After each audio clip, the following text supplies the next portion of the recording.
Bonjour à tous, bonjour à toutes. Aujourd'hui, je vais vous parler tout simplement de certaines petites choses qui sont arrivées récemment.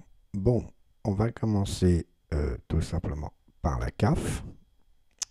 Pourquoi je veux parler sur la CAF? C'est tout simplement, actuellement, euh, dans un domaine qui est particulier, dans la CAF, j'ai une allocation qu'on appelle l'allocation adulte handicapé, qui a été tout simplement suspendue, cause bien sûr de titre d'identité. Bon, qui a été fait, bon, c'est fait, et à la dernière minute, on m'informe tout ça à la dernière minute, au lieu de demander un mois et demi à l'avance.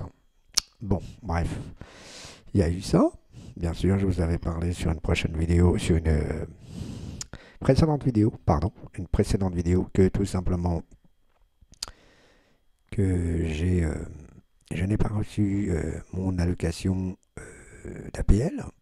Et bon, bah aujourd'hui, c'est plutôt l'allocation adulte handicapé qui a été touchée aussi. Bon, c'est marrant, j'ai fait le nécessaire, mais c'est pas encore ça.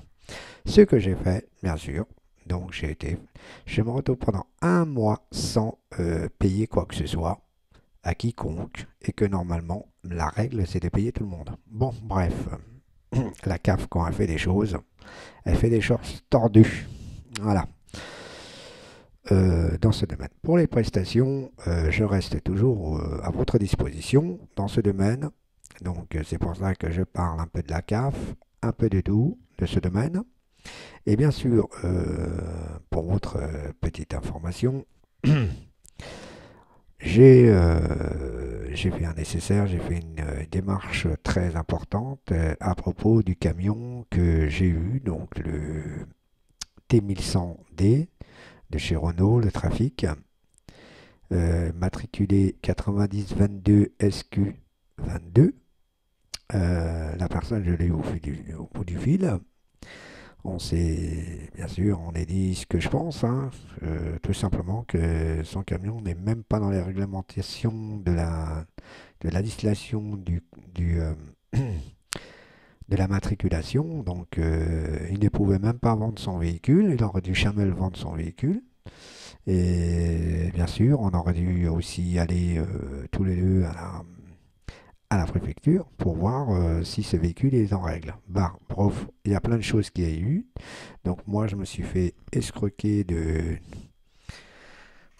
3, de 530 euros que je ne peux pas récupérer car il me fait un transfert de 170 soi-disant, donc je vais faire le nécessaire. Mais la plainte que j'ai faite, c'est comme si j'avais rien fait en gros. Donc c'est un peu idiot, c'est complètement stupide et bien sûr, c'est aucune logique. Le problème, c'est que je n'ai pas pu faire ce que je devais faire correctement. Et donc, voilà. Bien sûr, on dit des amis, ben, il y a des amis qu'on se demande ça sert à quoi, surtout quand on leur demande un service de dépannage pour aider quelqu'un, même pas, ils ne se déplacent pas, donc tout ce que je dois faire, c'est moi-même. Donc je fais tout par moi-même, et en faisant tout par moi-même, ben, le véhicule n'est même pas dans les normes, rien qui est dans les normes. Contrôle technique a été fait, il était nickel, mais bon, bizarre d'un coup, le frein avant a lâché, que normalement c'est le frein arrière qui a lâché. Donc je mets toujours plein de choses étonnantes un peu, mais bon, ce véhicule aurait dû jamais rouler, il aurait dû jamais être dans mes services, donc je ne pouvais pas le savoir. Et j'aurais dû même pas le taper, c'est ce que j'avais dit à mon chauffeur. J'avais dit à mon chauffeur, pour l'instant, les réparations, il n'y en a aucune à faire, parce que c'était juste les portières le plus important. Et en même temps, je voyais que c'était impossible pour avoir l'identité du véhicule, ce que j'ai fait. Et quand j'ai remarqué que ça a été impossible, bon, bien sûr, j'ai fait retour. Bon, bref, vous savez que c'est des véhicules, même si c'est un vieux véhicule, normalement, les papiers doivent être dans les règles. Voilà. Voilà, dans ce domaine-là, franchement, il y a eu il y a eu des surprises qui n'étaient pas logiques et vraiment surtout pas du tout normales. Voilà. Donc la prochaine fois, ce que je vais faire, c'est d'avoir au moins les papiers d'identité, aller tout simplement comment dire, à la sous-préfecture ou à la préfecture, de regarder au moins si le véhicule, il a rien à voir. Voilà, dans ce domaine. Sinon, bah écoutez, sinon ça pourra aller. Voilà. Donc, ce que je peux dire aujourd'hui, c'est tout simple, tout simple. Voilà, voilà.